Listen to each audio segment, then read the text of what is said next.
Hello everyone, this is Shamshed Ahmad and welcome to my digital classroom. इस lecture में हम लोग सिंगल एंट्री सिस्टम की जो प्रॉब्लम नंबर 3 गिवन है आप लोगों की क्लास बुक में उसे सॉल्व करेंगे। तो प्रॉब्लम नंबर 3 आप लोगों को स्क्रीन पे विजिबल भी होगी। मैं बुक से इसे रीड आउट कर रहा हूँ। Mister Ehsan started his business with capital of ₹53,000। As you remember, हमें जस्ट 4 थिंग्स पे फोकस करना है हर क्वेश्चन में कि वो 4 चीज़ें दी हुई हैं या नहीं दी हुई। तो वो 4 चीज़ें यहाँ पर दोबारा से मेंशन कर रहा हूँ। क्लोजिंग कैपिटल, इसके अलावा ओपनिंग कैपिटल हम लोगों ने देखना है। Third one is fresh capital and last one is drawings. अब इसमें से भी जो इम्पोर्टेंट दो चीज़ें हैं वो फर्स्ट वाली दोनों चीज़ें हमने फोकस्ड रहना है। तो क्वेश्चन को रीड आउट करते हैं। Started his business with capital, business start किया जा रहा है तो इससे एक बात क्लियर हो गई कि ओपनिंग कैपिटल हमें बताया हुआ है, date is 53,000 on 1st January 2005.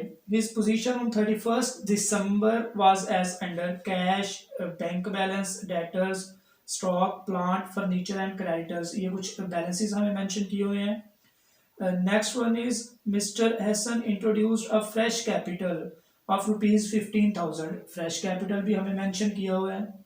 इसके बाद during the year and withdrew ₹9,500 for personal use. Personal use के लिए जब भी वो कोई चीज विदड्रॉ करेगा तो उसे हम बोलेंगे ड्राइंग्स। तो कंप्लीट क्वेश्चन को रीड आउट करने के बाद हमने देखा है कि ये वाली 3 चीजें तो इसमें मेंशन है, जबकि क्लोजिंग कैपिटल जो कि एक इम्पोर्टेंट पॉइंट है इस क्वेश्चन का वो इसमें मेंशन नहीं है। तो अब पहले हम लोग क्लोजिंग कैपिटल फाइंड आउट करेंगे, उसके बाद हम लोग इस क्वेश्चन को सॉल्व कर सकेंगे। इस क्वेश्चन को सॉल्व करने के लिए हमें बेसिकली 4 चीज़ें चाहिए होती हैं, उनमें से 3 चीज़ें हमारे पास अवेलेबल हैं। हमने स्टेटमेंट ऑफ प्रॉफिट और लॉस बनानी है जिसमें ये चारों चीज़ें यूज हो रही होती हैं।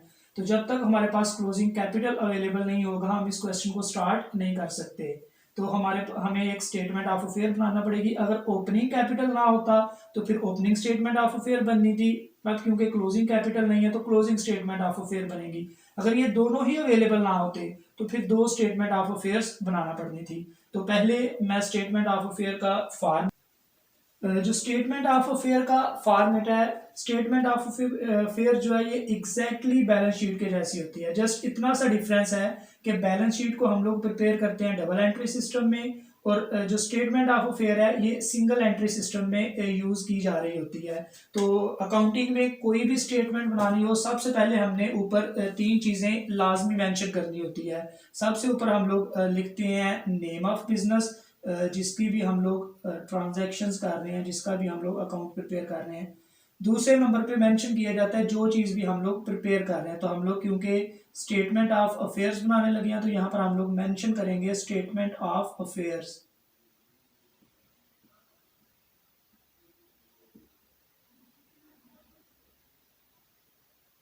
और तीसरे नंबर पे हमने जो चीज़ मेंशन करनी होती है डेट इज डेट। वो कौन सा टाइम पीरियड है, वो कौन सी ड्यूरेशन है जिसकी हम लोग अकाउंटिंग करने लगे हैं। तो ये जो हम लोग स्टेटमेंट ऑफ अफेयर बनाने लगे हैं ये हम क्लोजिंग स्टेटमेंट ऑफ अफेयर बना रहे हैं। तो इसके लिए आप लोग यहाँ पर क्लोजिंग वाली जो डेट है वो मेंशन कर देंगे एज ऑन। अब आपके जो क्वेश्चन में डेट मेंशन की हुई है दैट इज 31st December 2005। तो हम लोग यहाँ पर मेंशन करेंगे 31st December 2005। तो अब इसका जो फॉर्मेट है as I mention earlier exactly balance sheet के जैसा इसका फॉर्मेट होगा। एक साइड पे हम लोग एसेट्स मेंशन करेंगे और दूसरी साइड पे हमारे पास लाइबिलिटीज और कैपिटल आ जाएगा। तो हम लोग इसकी जो लेफ्ट हैंड साइड है इस पे हम लोग एसेट्स मेंशन कर लेते हैं, और जो हमारे पास राइट हैंड साइड अवेलेबल है इसमें हम लोग इसकी लाइबिलिटीज एंड कैपिटल को मेंशन करेंगे। यहाँ पर आप लोग अमाउंट और रुपीज लिखेंगे, अमाउंट एंड रुपीज। यहाँ पर लाइबिलिटीज एंड कैपिटल, और इस साइड पे हम लोग मेंशन करेंगे एसेट्स। अब क्वेश्चन को रीड आउट करते हैं। ये क्योंकि हम क्लोजिंग स्टेटमेंट ऑफ अफेयर बना रहे हैं, तो इसके लिए हम लोगों ने क्वेश्चन के अंदर ये देखना है कि इस डेट को हमारे पास कौन से एसेट्स थे।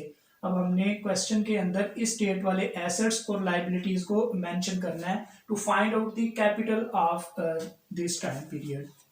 तो अगर हम बुक क्वेश्चन को रीड आउट करें, सबसे पहले हमें कैश मेंशन किया गया है। एज यू नो कैश हमारा सबसे जो बड़ा एसेट है वो होता है। यहाँ पर हम लोग लिखेंगे कैश। इसके बाद कैश की जो वैल्यू है डेट इज 600 प्रोबेबली, तो यहाँ पर हम लोग मेंशन करेंगे 600। इसके बाद हमें इन्होंने मेंशन किया हुआ है बैंक बैलेंस। बैंक बैलेंस भी हमारा एसेट होता है, तो ये हम लोग यहाँ पर मेंशन करेंगे। इसकी जो वैल्यू है 4000 है। इसके बाद डेटर्स दिए गए हैं, डेटर्स भी हमारा एसेट होता है। डेटर्स की जो वैल्यू है डेट इज 28000। इसके बाद जो नेक्स्ट हमें बताया गया है date is stock. Closing stock है ये बेसिकली, क्योंकि लास्ट डेट का बताया हुआ है। Stock is 38000। नेक्स्ट हमें जो एसेट दिया गया है डेट इज प्लांट। ये हमारा फिक्स्ड एसेट होता है, 54000 का है। इसके बाद हमारे पास फर्नीचर आ रहा है।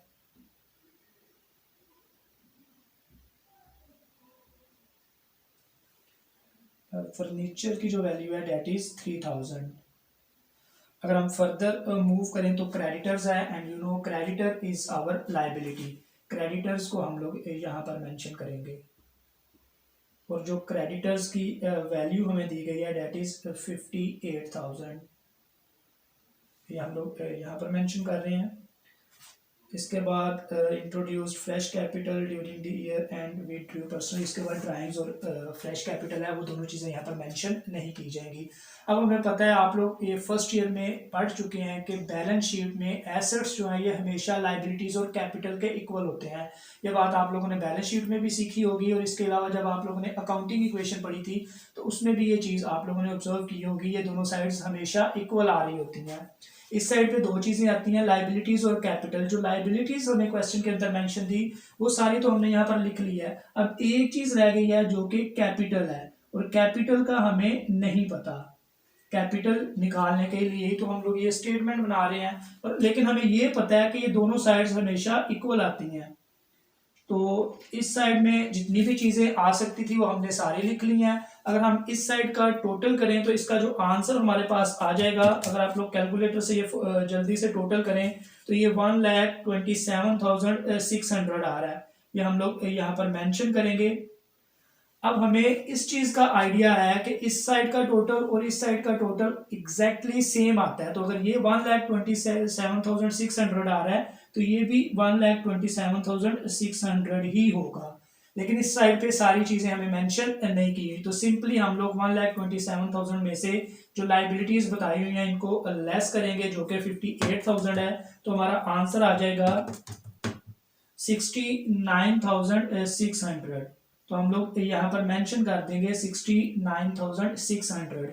तो ये हमने जो कैपिटल है ये खुद से फाइंड आउट किया है दोनों साइडों को बैलेंस करके, इसलिए इसके साथ हम लोग मेंशन कर देंगे कि ये बैलेंसिंग फिगर है। दोनों साइड्स को इक्वल करने के लिए इस साइड पे जो वैल्यू कम आ रही थी उसे हमने बोल दिया बैलेंसिंग फिगर, और इस साइड पे जो लिखने वाली चीज रहती थी वो कैपिटल ही थी।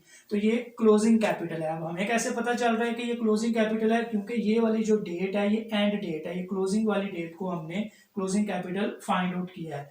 तो क्वेश्चन के स्टार्ट में हमने देखा था कि बाकी तीनों चीजें हमें इस क्वेश्चन में मेंशन की हुई थी, जस्ट क्लोजिंग कैपिटल मिसिंग था। तो ये क्लोजिंग कैपिटल अब हमने फाइंड आउट कर लिया। तो सिंपली अब हम लोग स्टेटमेंट ऑफ अफेयर भी प्रिपेयर कर सकते हैं। एज आई मेंशन अर्लियर कि कोई भी स्टेटमेंट बनाने से पहले तीन चीजें हमने लाजमी मेंशन करनी होती है। सबसे ऊपर हम लोग लिखेंगे नेम। जैसे इस क्वेश्चन में जो नेम है वो मिस्टर एसन है, तो यहाँ पर हम लोग नेम की बजाय लिख देंगे मिस्टर एसन इस यहाँ पर भी, और बैलेंस शीट जो स्टेटमेंट ऑफ अफेयर है इसके ऊपर भी हम लोग मिस्टर एसन मेंशन करेंगे। इसके बाद सेकंड पॉइंट पे हम लोग मेंशन करते हैं जो चीज बना रहे हैं। तो हम लोग यहाँ पर बना रहे हैं स्टेटमेंट ऑफ प्रॉफिट और लॉस। तो यहाँ पर लिखेंगे स्टेटमेंट ऑफ प्रॉफिट और लॉस, और थर्ड नंबर पे वो टाइम पीरियड लिखा जाता है जिसके लिए हम स्टेटमेंट बना रहे हैं, फॉर द ईयर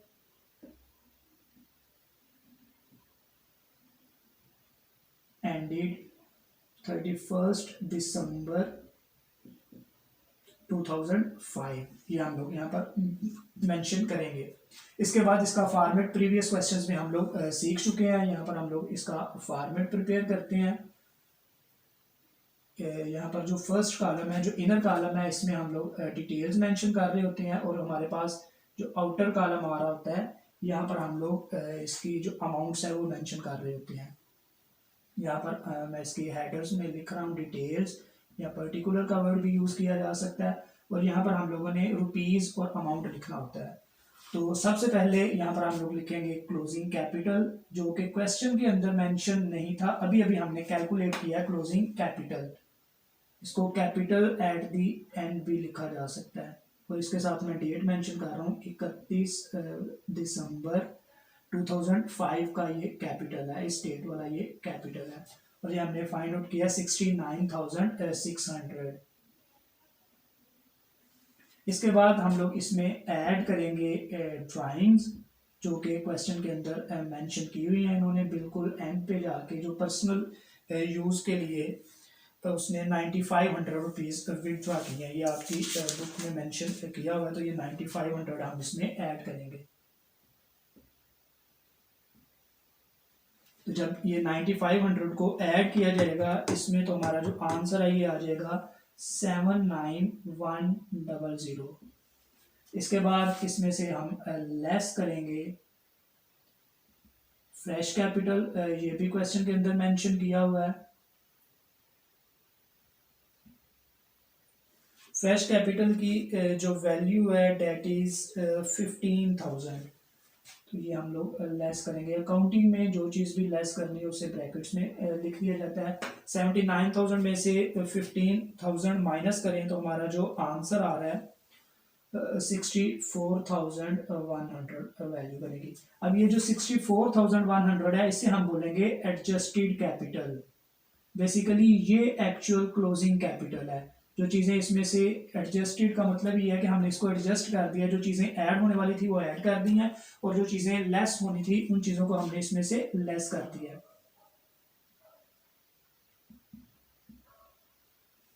और लास्टली हम लोग इसमें से लेस करते हैं ओपनिंग कैपिटल। ये भी क्वेश्चन के स्टार्ट में बिल्कुल मेंशन किया हुआ था कि उसने कितने से ये बिजनेस जो है ये स्टार्ट किया था।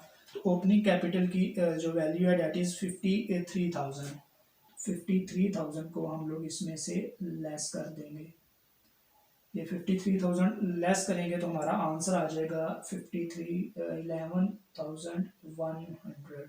ये क्योंकि प्लस में आंसर आ रहा है तो इट मीन्स कि हमें प्रॉफिट हो रहा है। अगर ये आंसर माइनस में आ जाता तो फिर हमें लॉस होना था। यहाँ पर हम लिखेंगे प्रॉफिट फॉर द ईयर या ड्यूरिंग द ईयर, और क्योंकि ईयर हमें मेंशन है तो हम लोग लिख देंगे ड्यूरिंग द ईयर 2005।